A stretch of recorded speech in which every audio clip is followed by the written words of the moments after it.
Have you heard of intermittent fasting? It's not just a weight loss trend. There are big health benefits that come from time-restricted eating. In fact, a new Salk study focuses on who could benefit the most. Professor Satchin Panda joins us this morning to talk about it all. Good morning, Professor Satchin. Good morning. So welcome to the show. I want to start off by saying that I'm a big fan of intermittent fasting. I do the 16-8 one, fast for 16 hours, eat for 8. I have lost weight doing this, but this is more than just that, right? So before we get into the health benefits, let's first talk about intermittent fasting. What's the difference between IF, time-restricted eating, all that stuff to get our viewers up to date on what this all means?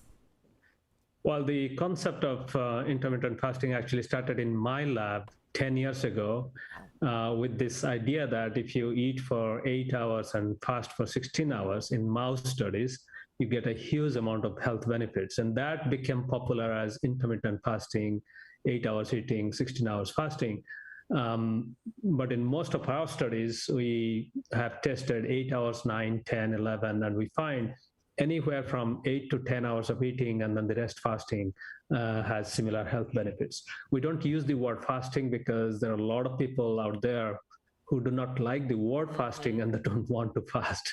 But if we tell them, if you can eat whatever you want within 10 hours, then they're happy with it. You know what? You're absolutely right, because the first time I heard about intermittent fasting, my husband told me about it. He's like, oh my gosh, you have to try it. It's great. And I said, fasting? I'm not fasting every single day. And so it was really hard at first. So where do you suggest that people start if they're looking to lose some weight? Let's talk about the weight loss first, because for me, it was very hard to go 16 hours, but this includes sleep time. Yeah, so let me give you a context of why we do this and where we come from. I mean, at the Salk Institute, our mission is to enable everyone to live at their peak physical, intellectual, and emotional performance for their entire life.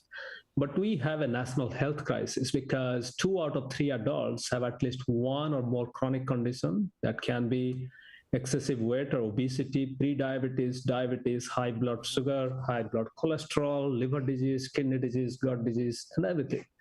And coping with these chronic diseases can be a huge emotional and financial burden because the money we spend on treating chronic condition can be easily spent for rent, education, and healthy food. So now coming back to your question, so almost 10 years ago, as I said, we started this line of research, and what we find is eating somewhere from 8 to 10 hours and fasting for the rest of the day, for the rest of the hours every single day, but at least try for 5 to 6 days in a week, has huge health benefit. To begin with, some people experience weight loss, but I must be frank that some people do not experience significant weight loss. They lose a little bit of weight.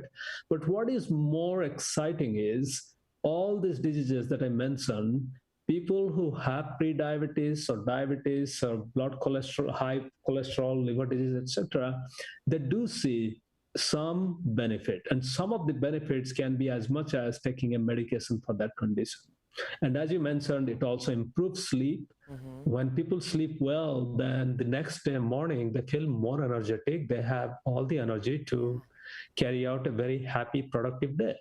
So in this experiment that just came out, we wanted to test side by side whether male and female laboratory mice can do this time-restricted eating and what are the benefits. And the result is, yes, it works in both male and female, young and old, and the benefits are almost similar for both male and female. The only small difference is the females did not lose as much weight as the males did, but the experiment was only for three months. So maybe if we had done the experiment for a longer time, the females would have also lost weight. But the bottom line, the take-home message is you may not see significant weight loss, but your health can improve tremendously. Amazing. Quickly, because we've got to wrap, who should try time-restricted eating? Should you talk to your doctor first? Yeah, people should talk to their doctor, but at the same time, we do have a human study going on at UCSD called TIMET, TIMET study. People who have these conditions, high blood pressure, high cholesterol, diabetes, excessive body fat, etc., they can look up TIMET study and can enroll. We also have another way, that is, we do have an app called My Circadian Clock. It's free for everybody. They can go to the website, sign up, and can self-guided. It's a self-guided way to do time restricting. But one should definitely talk to his or her doctor, because some people may experience a little bit dizziness from hypoglycemia, particularly those who have diabetes. Yeah, that's what happened with me. Professor Satchin, thank you so much for joining us. A lot of information there. Didn't know it started in your lab, so thank you very much right here in San Diego. Thank you. Have a wonderful day. You too.